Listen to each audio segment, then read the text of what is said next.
What is going on, Replo fam? It's your boy Sanjay Jenkins coming at you with another CRO jam session with our main man Jeff Park from Daydreamers Design Studio. What's Jeff, up? I haven't talked to you in a couple weeks, man. How you doing? How you living? What's up, dude? I'm How's doing good. business? How's Crazy. business? You building those Cra- landing pages? I know you're slinging those things. slinging them. Oh hell yeah, dude. Well, purpose of these conversations really, straightforward. Jeff and I look at different brands and we basically say, hey, here's what these companies are doing well with their website. Here's what they could be doing better. Here's like the biggest opportunities for landing pages or making small tweaks to their home pages, collection pages, product pages, etc. Between us, we've got probably 10, 20 years of like conversion rate optimization, e-commerce, probably like 20 years actually, if I really think about it, like of conversion rate optimization experience, building landing pages, building websites, running e-commerce brands, scaling them, etc. And the goal here for you, the viewer, is to walk away understanding how people who look at this stuff day in and day out like think about improving conversion rates, and then you can take the lessons that we kind of like spitball that we're jamming on, and you can apply them to your own business. If you need help with building landing pages or redesigning your website, whether it's your homepage, product page, any part of your Shopify site, come over to Replo. We can help you out. We can help you do that without code. And then hit up our boy Jeff. He and his team are at the ready to build these things out for you using all of the knowledge and experience that they have. So, without further ado, what brand are we working on today, man? What are we looking at? All right. So today we're gonna be going over Sistico. This is a nail set brand. I'm gonna share my screen real quick so you guys can check it out. All right, cool. So this is their Shopify site right here, and I think today we're just gonna go over their entire storefront. We'll start with the homepage, go down to the collection, and then if we have time, we can even check out their PDPs. If that's cool with you. Yeah. Let's do it, man. Hell yeah, dude. Okay, cool. So starting with the homepage, and we could even start with the nav bar. This is something that I feel like is underrated. A lot of people aren't, or brands aren't really focusing that much on it. So it's cool with you. Let's just go right into the nav bar and then work down. So actually, before we go super into it, one of the things I want to highlight, and this is something that you had mentioned before we started recording, that you've seen a lot more of. If you go to scroll all the way to the top of the page, there's just that liquid air layout theme, line 85 internal. Mm-hmm. And you said that you've been seeing that a lot more. Do you know exactly what's going on there? I'm sure it's like, there's something in the theme liquid that's like, acting funky. But I've actually, I've probably seen it like once or twice recently, but I don't know what else like it could be. So if you had any thought, I was curious to know if you could like diagnose it quickly. If not, we can just rock and roll. Something that I've seen a few times. I haven't had it pop up for any of my site or stores or pages, so it's not something that I went too deep into. So I don't have any solution for people who have seen it. But it definitely has something to do with their theme internally inside their code. I'm someone who is not the best when it comes to coding and stuff, so I'm not going to be the one to provide any insight there. But it's something that I just pointed out earlier of something that I've been seeing a little frequently lately. But to your point, though, I don't have any solutions for you guys on this one. I wonder what it is. I'm sure like the Replo support team knows, because like they deal with theme compatibility stuff all the time, and they're in theme files all the time. I'm like I'll troubleshoot, I'll guess around, but yeah, I'm like you, man. I don't know how to code. So anyway, all right, let's go dive in. One of the first things you said was the kind of an underutilized area of optimization, let's say, is the nav bar of a website. So tell me about that. Yeah, so the one thing that I feel like a lot of brands aren't doing but could improve upon a lot in is making their navigation, just their overall menu, a little more intuitive or a little more helpful, or to help them guide the shoppers in a way that guides them to find what they're essentially looking for, right? If you think about a Shopify store, at the end of the day, it's helping your shoppers find what they're looking for, but also to get them to where they're trying to get to and to make a buying decision, right? So it's kind of just giving them everything that they need to make it as streamlined and almost frictionless as possible. Because the more they have to kind of pry and dive deep into your pages and all that, it just adds frustration, and it's not something that you want. So you want to make it as easy as possible to find what they're looking for. And the simplest way is to kind of break it down by even one thing of just showcasing products that are resonating more with their shoppers. So even like bestsellers, presenting bestsellers, popular products, popular categories, and so on and so forth. So in this case for Sister Co, they have two main nav bars or menus. The one with the nail system, the mineral bond nail system, is obviously their main collection, the main products that they're pushing. And then they also have categories based on the actual product type. And even just one thing that I think one small thing that brands can do, again, is just to break that up, to make it a little more accessible, showcasing bestsellers. And I could even show the mobile view of right here. And I even feel like the mobile is much better than the desktop, because again, powders, essentials, value pack, obviously I'm assuming these three are popular areas where people are shopping, so it's making that as accessible as possible. So presenting that, again, making that process streamlined, and then making it easier for your shoppers to find what they're looking for. I do love this first order, like that call out. I'm sure that button goes to like their best-selling nail sets. That's a pretty cool experience, all things considered. I wish they had a lot of this stuff that they do on mobile on their desktop site. Mm-hmm. Yeah, for sure. Because even going back to their desktop, what they could do is having that first order thing over here, just make it more accessible there. But to even continuing on the mobile side of things, this is one thing that I see a lot of brands doing, of just having just like an Instagram story style navigation where it's really accessible. So the whole point of this menu here is the point I'm making of making these categories, just kind of selecting what you're looking for as accessible as possible. So this is something that I see a lot of like clothing apparel brands doing for like their bestsellers, their shirts, their pants and whatnot, is making that process of finding what they're looking for as easy as possible. But then moving down to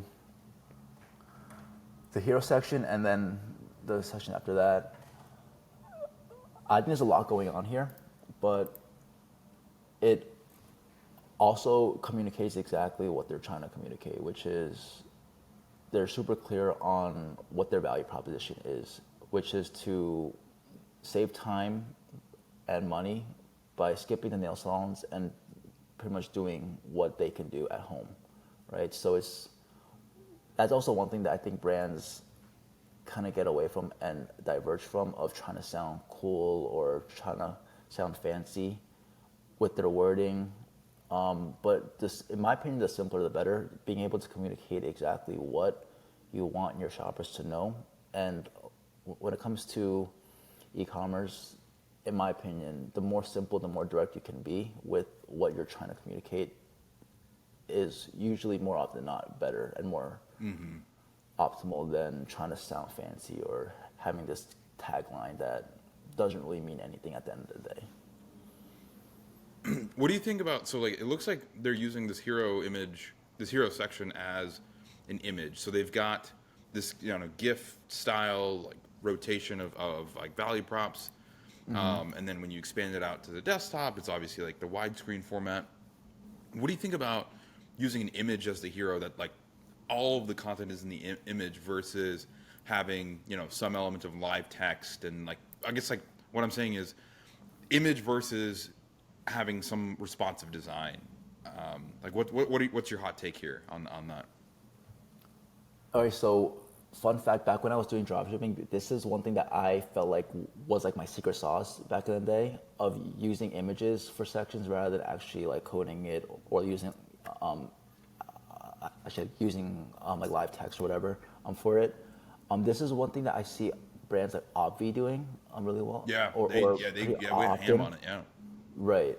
And if you're able to design the image and also compress it in a way that it doesn't reduce quality, where it's not super blurry, I think in a lot of cases the page not only loads faster, but you're able to be more creative and have more flexibility with how it looks, just purely based on you being able to have full control over that particular image.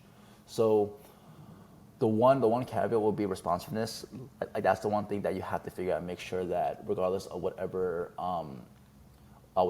device that your shoppers are on, it has to cater to that and make sure that it fits that. So even using Replo is a great tool for that, because you're able to curate the different images based on devices, whether that be desktop, tablet, or mobile. So you can show different images for whichever device.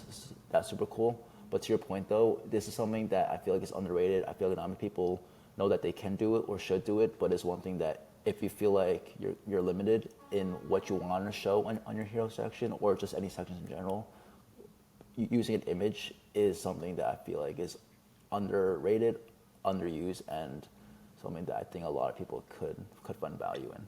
For like the super complex designs, I think it makes a ton of sense to leverage that, like, you know, I guess like growth hack as much as you can.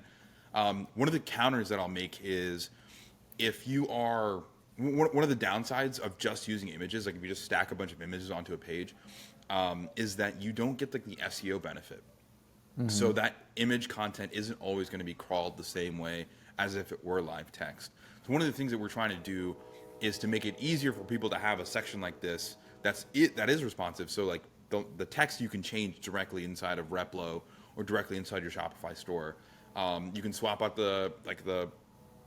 maybe you go from 15,000 5-star ratings to 20,000 5-star, like being able to swap a lot of stuff without having to go in and edit the underlying image, and still have the like rotating, hassle free removal, quick drying stuff.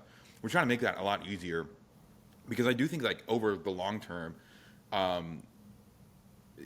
it actually loads the page faster, because like so people like you, right?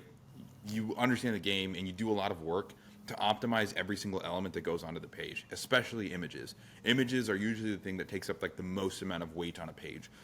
But the average operator, and this is just from looking at thousands of pages, truthfully, they don't actually take the time to compress the images to the level that they need to actually have the page speed that they need, or to, they're not building in a responsive way to allow like the SEO benefit to come through. Now, most econ people don't really give a shit about like SEO in general. They should. There's a lot of stuff there. It's a conversation for another day.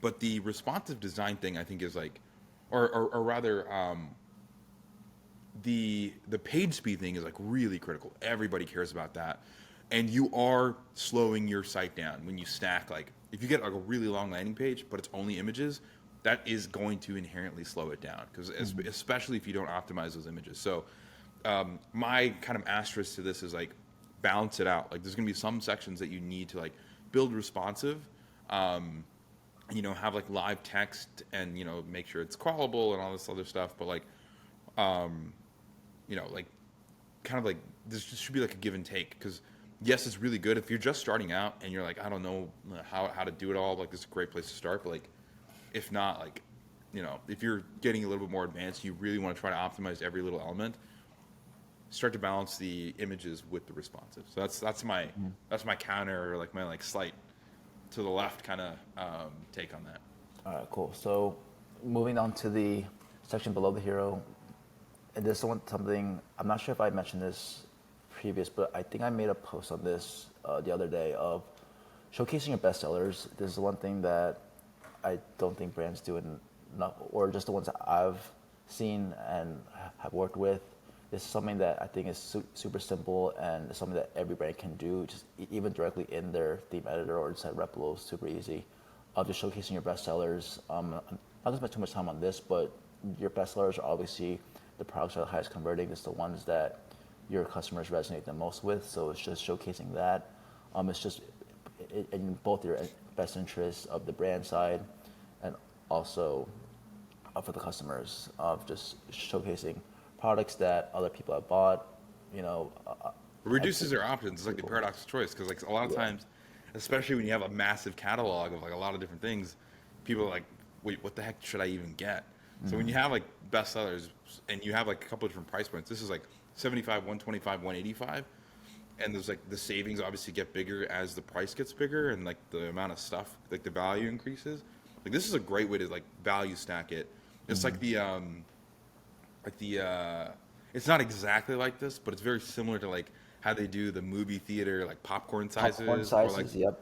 yeah, like with the price ranking. So it's like, you know, I think it's like a really well set up like bestseller section, from a pricing perspective, but also from like just reducing the options that people have to take.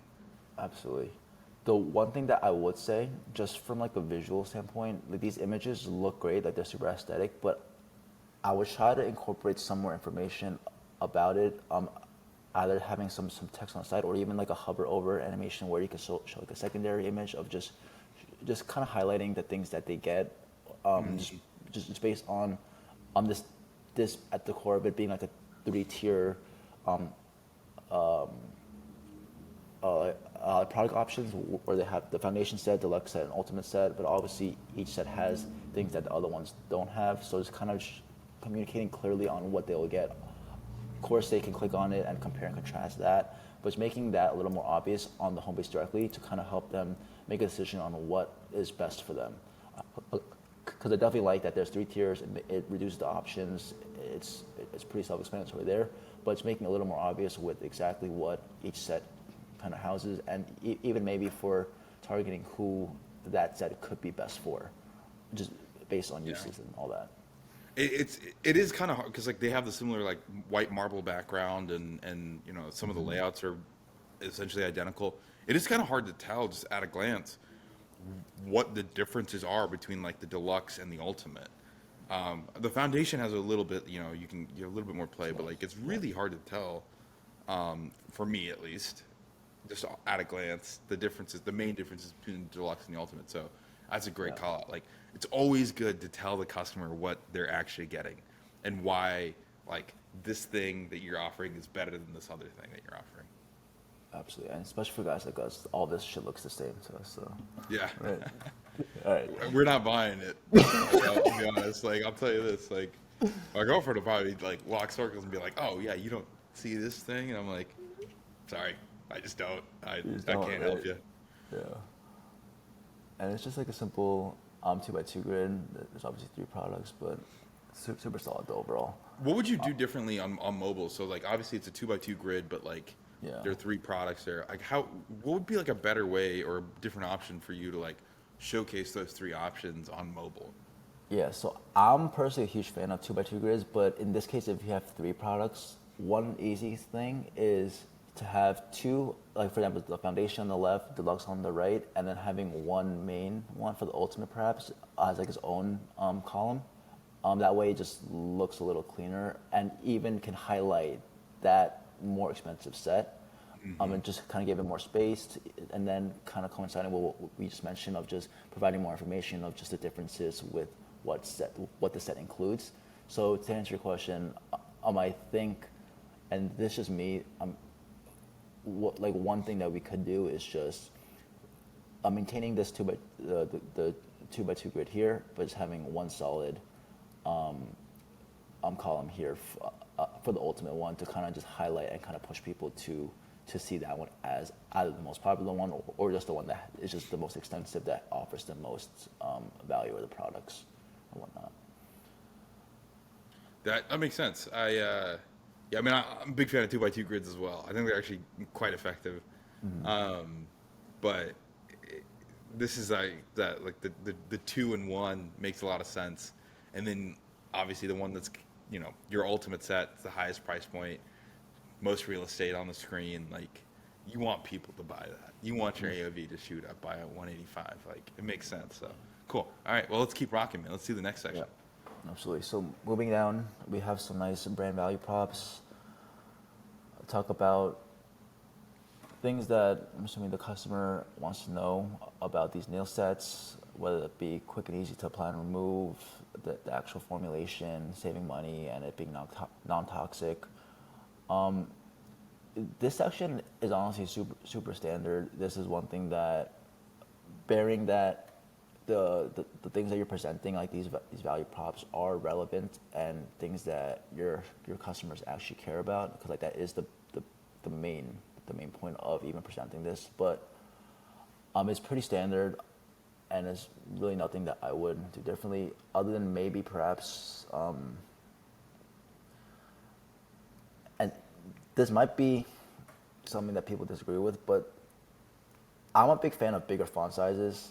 I feel like this could be a bit harder to read for some people, so it's kind of making it a little more, just like a little bigger, just a little more scannable. But other than that, it's super solid. They have a solid video that. Dude, I'm always like, I'm so pro big fonts. Big font all the way. Yeah.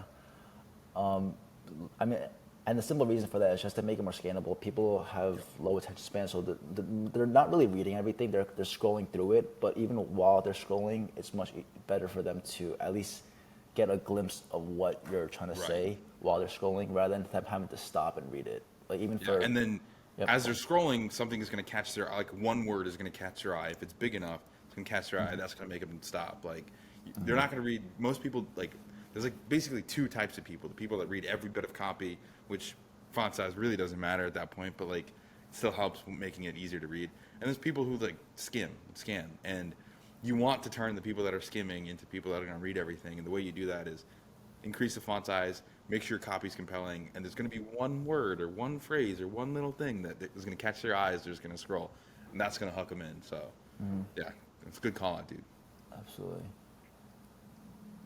And then right after that, they have solid video showcasing the product and use. This is one thing that I think all brands, especially in the cosmetic skincare, but just pretty much all brands in general, just shoppers want to see the product in use before they buy it. So the more you can kind of just communicate that and kind of make it tangible for them to feel like this is something that they want, but also something that they possibly need and something that they can integrate into their life. So the more you can make it real for them, tangible, whether that be through content, through videos, through customer images, UGC, the more you can make it real for them, the better that, or the more that they will kind of buy into it, build trust, and feel more comfortable wanting to learn more, and eventually obviously purchase your product. So this is the one thing that I would advise pretty much all brands to think about and try to leverage more of.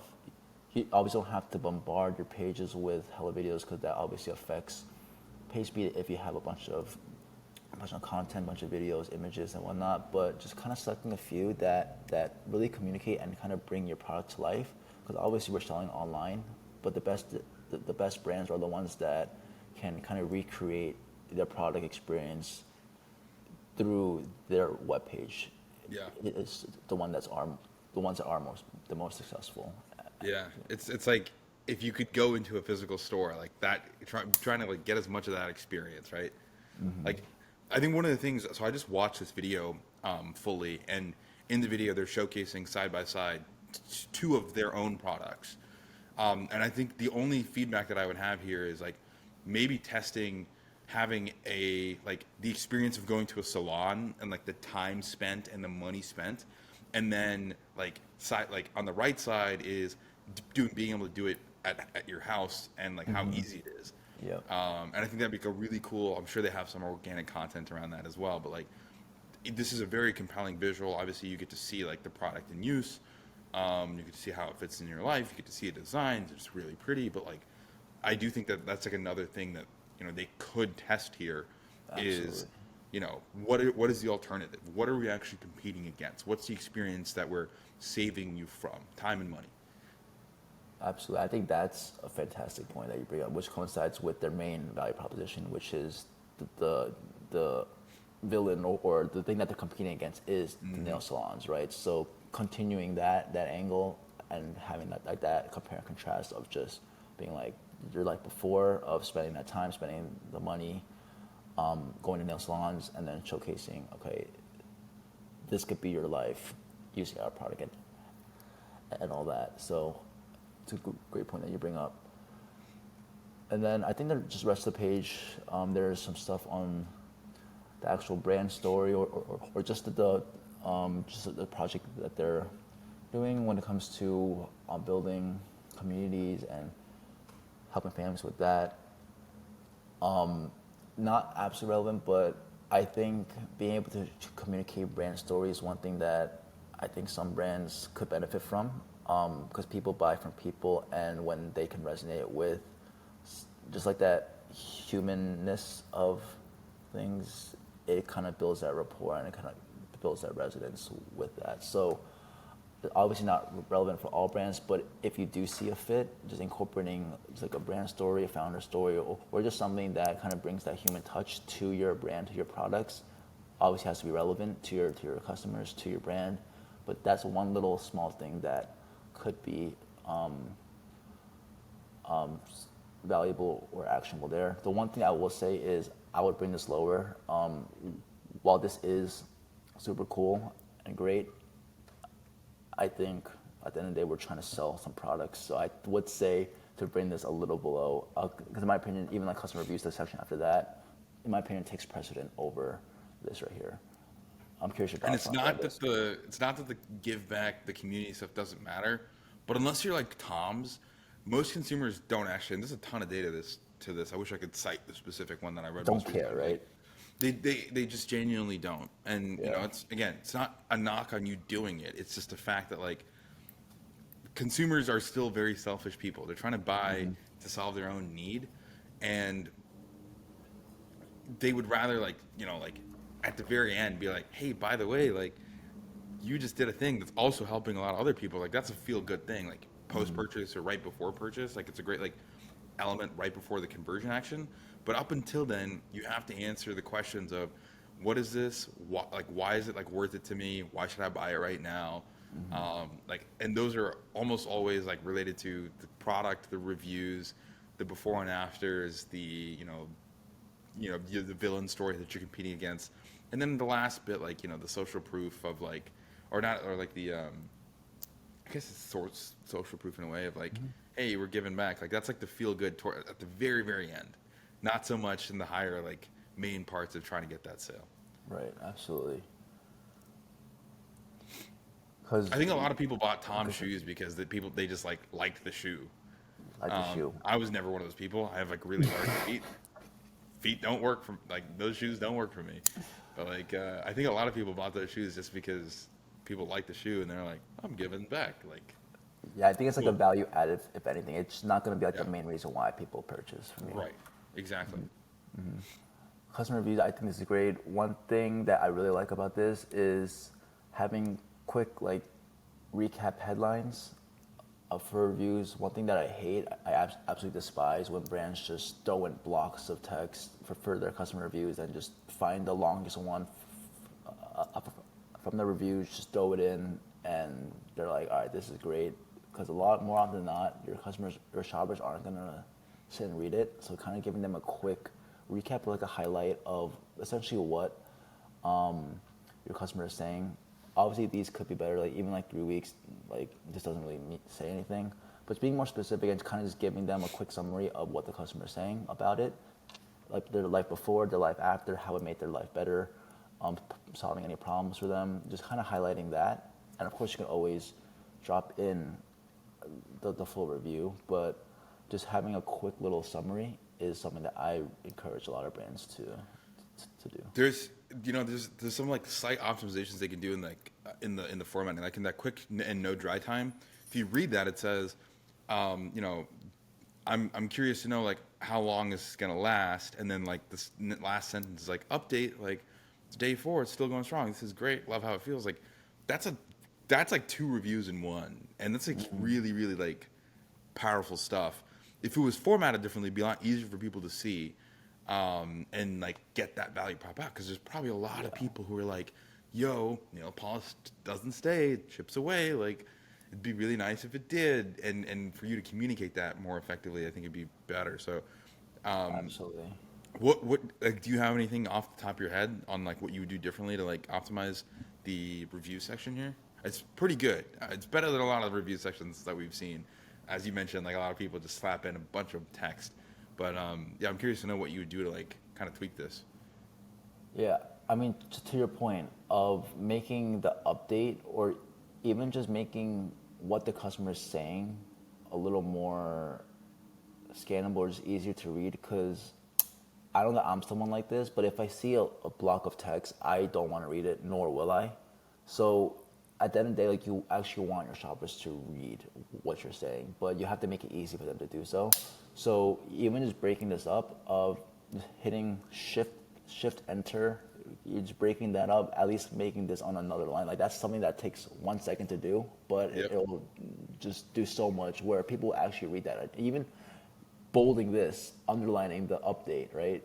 And to your point of this particular review, I was going to even say, like, this review in itself could be its own little section just because of how powerful it is. It obviously talks about the problems that they had and how it made their life easier, but more importantly, that the customer also went above and beyond and actually gave an update to how it was on day 4 of using it, right? And that is one thing. I don't use nail polish, but I'm assuming that's one thing that girls kind of struggle with, of they're using it for a few days and it kind of chips it.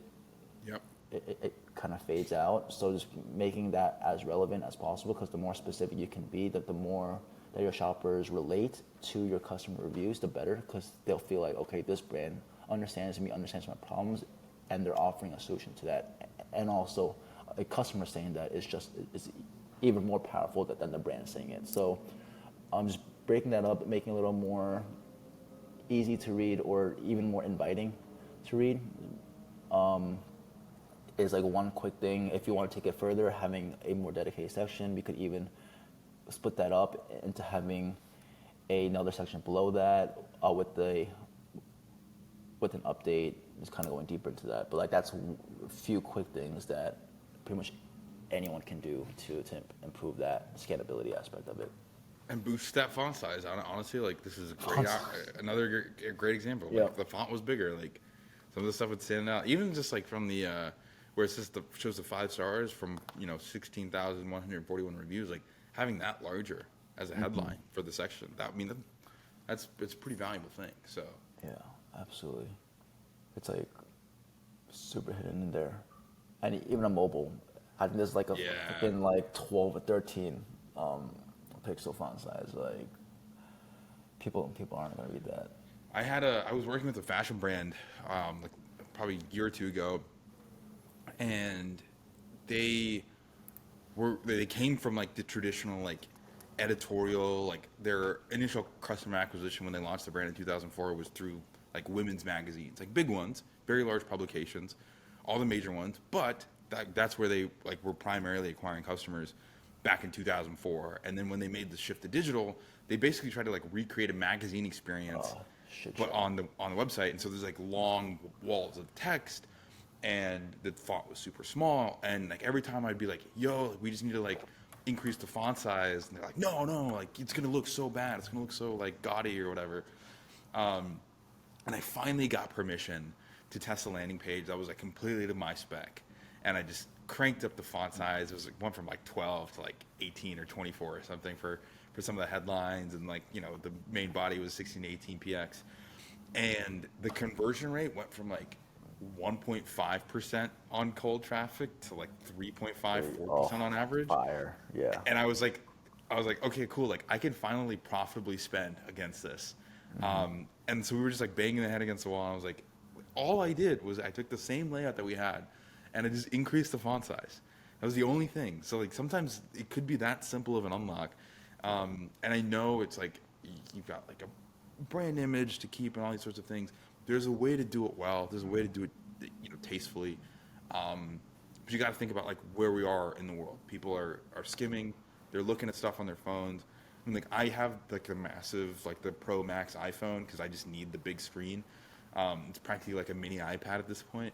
But a lot of people have like the regular size iPhone or like a smaller phone or even like the minis. Those are tiny screens. Those are objectively small screens. Crank the font size up. It's gonna improve your conversion rates. more So than simple. So simple. Just hit a few buttons and your conversion rates will increase, right? yeah, it's just like ding, ding, ding, ding, ding, and then money shows up. After we have the social proof, the customer reviews, it's just more products. I'm not sure if I mentioned this before, but the way I see homepages is communicating brand value, like what at the core of like what you're trying to communicate, what you're trying to sell, like what problems you're trying to solve for them, for your shoppers, your customers. But then from that, you want to obviously drive that attention and convert that attention into a collection of product page. So there's one thing that I would advise brands do or focus on is just to present not as many, but the ones that are relevant in your homepage. So this is one thing that Systico does, is just present more of their products. Obviously have it based on an actual premise, right? These are plant-based pressed nails. I didn't even know that was a thing, which is kind of crazy. But That's also the it's first time in the page that they've mentioned that they're plant-based and like plant-based. toxic and plastics-free. Like it's the first time Actually, on the entire you know, page that they've actually said what? that. I'm So pretty what sure. I'm assuming is maybe it's just for this type of product, but it might. But what the way I see is that should be something that's more prominent.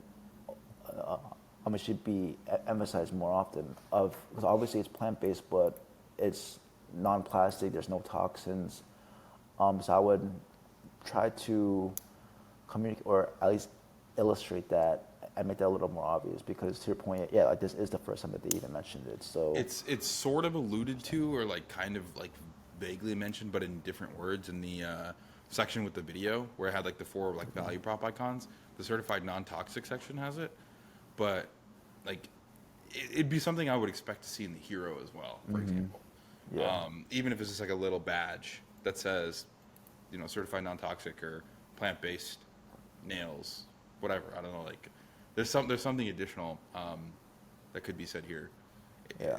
It's almost like oh, by the way, towards the end of the page. I think psychologically, I know we're getting close to time, so I'll put the fries in the bag. But like, if you think about like someone coming into your store, like when they're at this point in the page on the home page, this is like almost like as if they're like starting to walk towards the door to leave, and you're like, oh, it's plant based. Like, tell them that up front, because like then Yeah. for the people that really care about that stuff, that's gonna get them excited. It's gonna get them hooked a lot faster. Absolutely. But anyway, And also to hit it for like my last point to that is also say that it's non-toxic, say it's plant-based, but also tie it back to like why it's relevant and like how it solves their problems. Because like Yep. maybe women are looking for like a non-toxic, non-plastic solution to that. So you have to kind of tie that in and actually communicate that and make it actually relevant into how it coincides with the ultimate goal, the ultimate solution, the actual desirable result that they're looking for, and communicate. Because I think a lot of brands do say non-toxic with everything, and I think at this point it doesn't really. I'm gonna kind of like say this. It doesn't really have that same feeling just because Right. if everyone else is saying it. If you say it, it doesn't really make a difference. But kind of just taking that a step further and then kind of tying it to okay, this is what you're looking for. This is what we offer, and this is how what we offer can facilitate what you're looking for, just to make that relevant. So just kind of being more specific, communicating more of that, and yeah, I just think your shoppers will buy into what it is you're trying to communicate, but also what you're trying to sell a little further. But yeah, I know that we are running on time, but the last section after that is just a quick section on community. I don't even. So it's a Facebook group. Let me click on it real quick. Oh yeah, I'm so almost it's confident just a that quick image one. was made in Canva. Like Canva. I feel like I've made a very similar image in Canva in the past, and it's not a knock on it. Canva's awesome. I Yeah, use Canva every day, but like great, but I like this just is like a template, yeah. yeah, I'm like I feel like I've seen this before. Yeah. Super solid though, by the way. It is. Canva is an absolute killer tool for people who aren't a dog at Photoshop or Figma. Yeah. It's super easy. Like they have a bunch of like templates or just style guides that you can use to create stuff like this. If it fits your brand, obviously. But yeah, so after that, and then right into the footer section. But yeah, I think this brand does a lot of things well. We obviously went over things that they can improve upon, but there's a bunch of things that brands can take this and implement to your store. But yeah, super solid review though. If I was let's say a nail company or beauty products company who has a site very similar to this, what's like the one piece of advice you would give to improve the homepage? Good question. Just based on what we saw here, I would say being more specific on the communication aspect of say what it is you're selling, but really take that a step further and just really showcase and talk about how what it is you're selling will generate the result that your customers are looking for. Because I think a lot of skincare brands and cosmetic brands say the same thing. They at the core of it, they have the same product, so you have to differentiate yourself in some way. So it's really just understanding exactly what your customer is looking for and kind of just telling them what they want. And like it's a quick example of that. I know this is a really small portion of the homepage, but the plant-based stuff, just kind of go deeper into it, communicate why it's relevant, why they should even care about it, and how it solves the problem that they're looking for. So just being hyper-specific on the communication, showcasing bestsellers, being more specific on what they are actually receiving. And then the last thing would probably be fix up nav bars if possible. You could add something like this, like the Cisco has, or even just stacking up nav bars in a way that facilitates the overall shopping experience. That kind of helps guide your shoppers in a way that gets them to where they want to get to. The game is literally taking people that you drive, you drive traffic from ads to your website, and you take them by the hand and you guide them through your store, just like you would in a real life physical location. You just got to do it on the internet. And things like, Replo's, no-code builders, being able to use images, tools like Canva, etc., all exist to make you do that easier. So, Jeff, this is awesome, man. Thank you so much for doing this breakdown with me. Oh, yeah, dude. I'm excited to do another one. We'll do another one shortly. And for those of you watching at home, I hope you walk away. Hope you leave this conversation, one, energized to go build some stuff, and two, you have some tactical things you can do to improve the conversion rates on your website today. If you have any questions, always feel free to reach out to us. All of our information is going to be wherever it is located wherever this video is being distributed. But you can always find us at Replo and at Daydreamers Studio, and we shall see you next time. Peace.